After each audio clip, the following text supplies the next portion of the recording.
I agree, man. Like one of the characters in my book, his name is Nizam, and Sergeant First Class Nizami. And he's a big part of the book, and he's a big part of my life. I met him in 2010 when we were doing that village stability mission I was telling you about.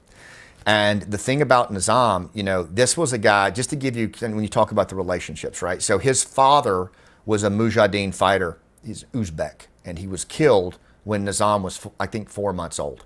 And then, like a couple of days later, MiG fighters bombed Nizam's village, and his house collapsed on top of him. Everybody ran out. They forgot the baby. Nizam was covered in debris. They dug him out, not a scratch on him, right? His mom was sold into slavery to a man that was like 3 times her age. He hated Nizam so much he wouldn't even let him sleep in the house. He slept in a barn till he was 11. Ran away from home, lived on the streets of Takar.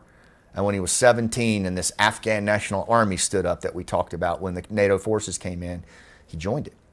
And it was all he ever wanted to do because it was, for him, it was a home. He had never had a home to call his own. His aunt called him the backpack man because he just moved around with his backpack as a kid. But he found a home in the Army. And then he joined, when he saw these Green Berets walking onto the base where he was working as a combat engineer private, just cleaning the floors and, really doing nothing. He saw these commandos come walking onto the base with these bearded SF guys. And he looked at his buddy, he's like, man, I want to do that. And his buddy was like, the sergeant will sit on you if you even try to do that. Don't even try it. So he told the sergeant he had to take a piss because they announced that they were going to meet in the classroom if you were interested in the recruiting. The sergeant, the mess hall sergeant he was working for, locked the door so none of the Afghan privates could get out and go to the meeting. So he told the fat sergeant, he said, I got to piss. And the sergeant's like, screw you, man. Get back to where you know, I really got to piss. And he was like, all right. So he opens the door, and the second he opened the door, Nizam bolted. Yeah. He ran into that room sprinting, and everybody turned around and looked at him. Now he's like 5 foot nothing, weighs like a $105 soaking wet. He had to wear women's high heels just to meet the height requirements. Are you serious? I'm not even kidding.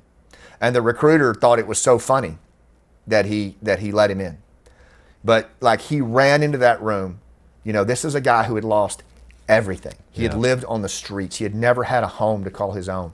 And he sprinted into that room with the commandos, and he sat down and he never left. He became a commando. He became Afghan Special Forces. He went to our Q course. He went to the Green Beret Q course at Fort Bragg. He was shot through the face when he turned around to tell the SF guys behind him, ambush, and was back in the fight 3 weeks later. He was shot in the chest plate 3 times by ISIS in a unilateral strike, that they ended up winning. That's the kind of guy that almost every one of these commandos, special forces, KKA were and are.